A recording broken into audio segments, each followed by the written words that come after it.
जेड.एफ.एम की ऑफिस में आए हैं। हमारे साथ हमारे गेस्ट हैं आज़ाद नेता, किसी नाम के मोहताज के पहचान की। इनके कामों को लोगों ने देखा है। लगातार हम देख रहे हैं पिछले विगत दशकों से सामाजिक समरसता विचार मंच के बैनर तले और अपनी आवाज़ उठा रहे हैं।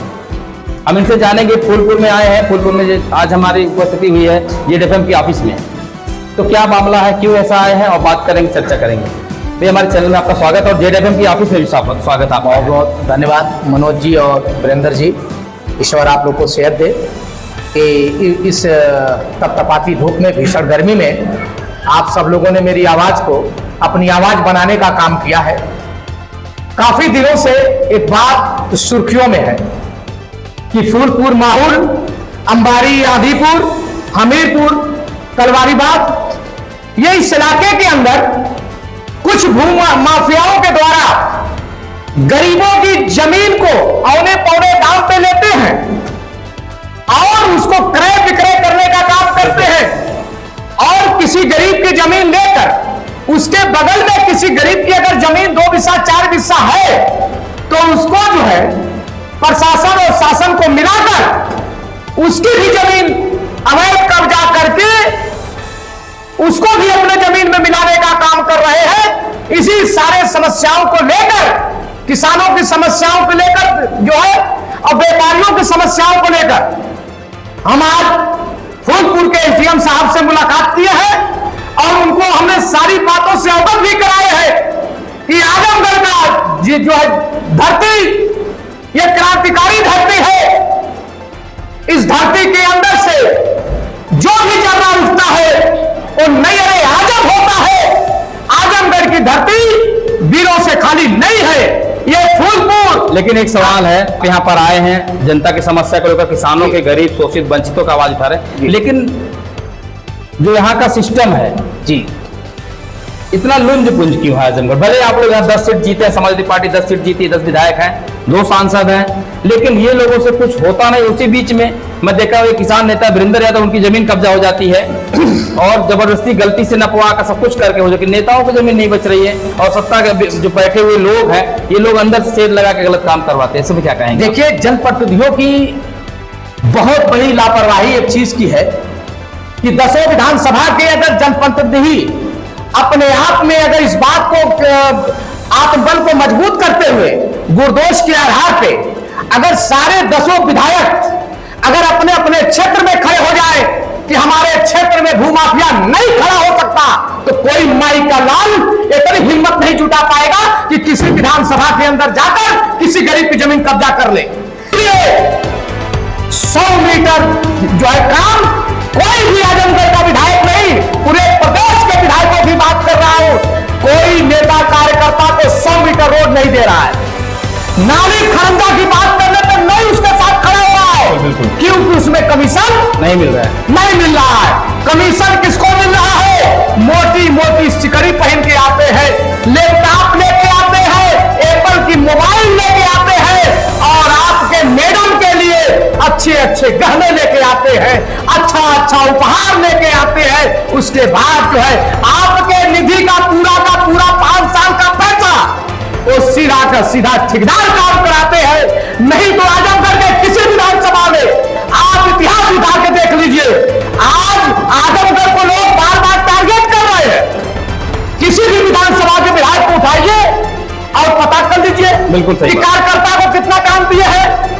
तभी तो समाजवादी आज बात यहाँ उठ रही है भाजपा में और कई सारे उनके प्रमुख लोगों ने कहते हैं ये कोई काम नहीं हुआ। 10 विधायक यहाँ पर है, मुझे भी इस बात की चिंता है।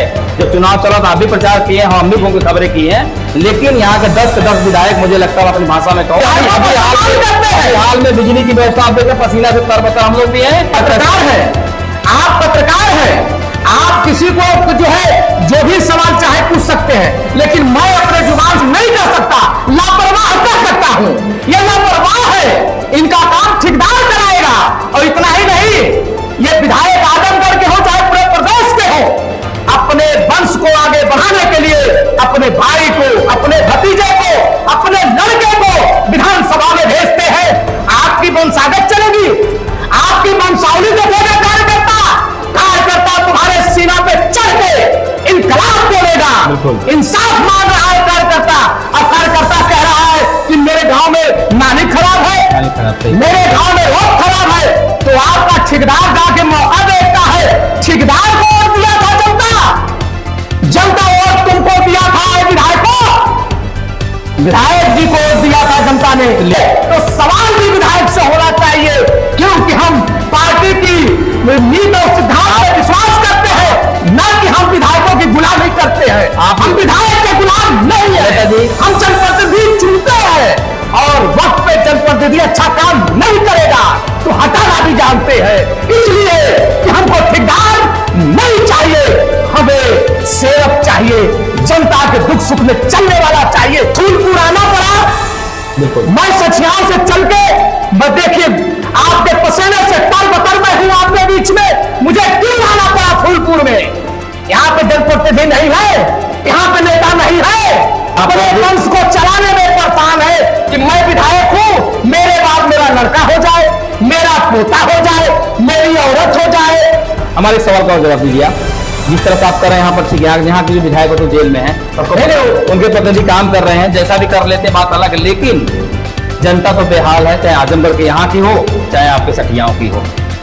जिस तरह सरकार का दोहरा रवैया देखा जा रहा है, जौनपुर आप जाइए वहाँ बिजली से खुशहाल है, बनारस जाइए 24 घंटा बिजली है, और अगर गोरखपुर जाइए तो अभी वहाँ गए हैं, क्या स्थिति आपसे बेहतर कौन जानता है। अब क्या कहेंगे आजमगढ़ को, क्या दो-धारी तलवार से नापा जा रहा है? दो-धारी तलवार नहीं, ये सरकार आजमगढ़ को दोनों हाथों से दबाना चाहती है, और आजमगढ़ को कोई काम देना नहीं चाहती।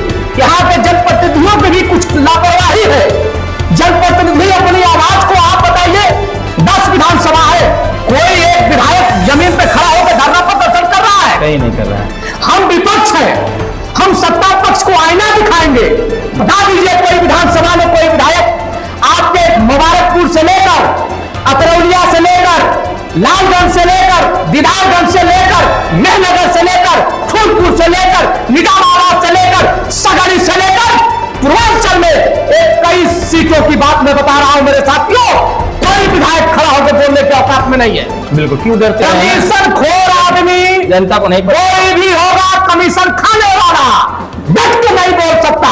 लेकिन आप कह रहे हैं ना जनता से बात को नहीं जानती कि कमीशन, जनता जान रही है, नेता कमीशन खा लिया है। अरे जनता तो इतना तक जान रही है कि इनका ठेकेदार जाके गांव में पूछ रहा है कि किस गली में काम करा दूं मैं।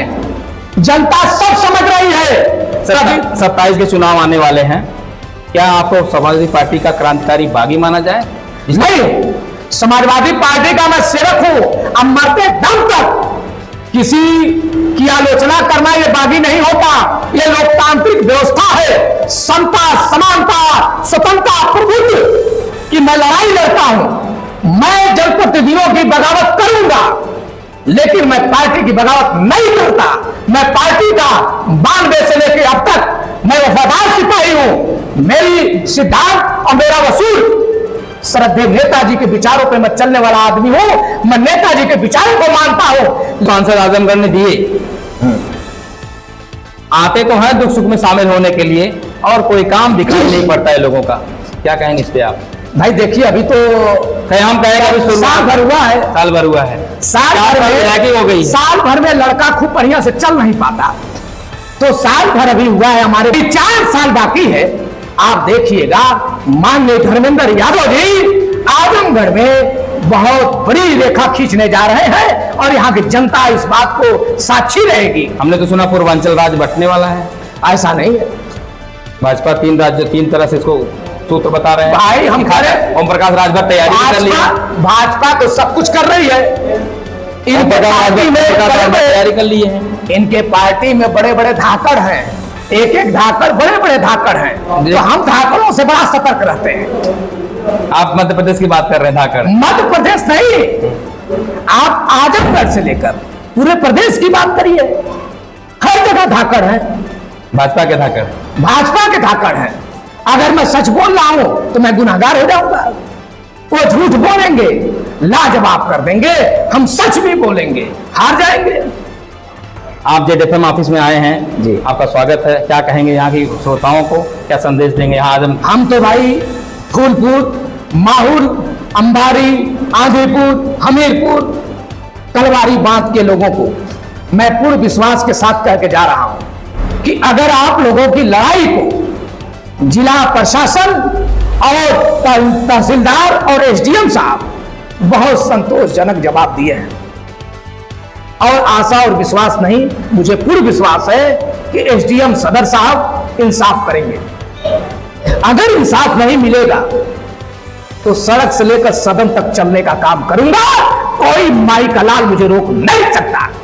तो आजमगढ़ आप यहाँ फूलपुर में आए, एसडीएम साहब से आपकी बातचीत हुई, क्या संदेश दिया उन्होंने आपको, क्या कहा? उन्होंने कहा है कि जो भी समस्या जिस गांव की है सारा हमने पत्रक उनको दे दिया है, सारी चीजें वो उनको बता दी है, और सारी चीज उन्होंने गंभीरता से हमारी लिया है, और उन्होंने कहा है कि 1 सप्ताह के अंदर हम जो है गुणवत्तापूर्ण निस्तारण कर देंगे।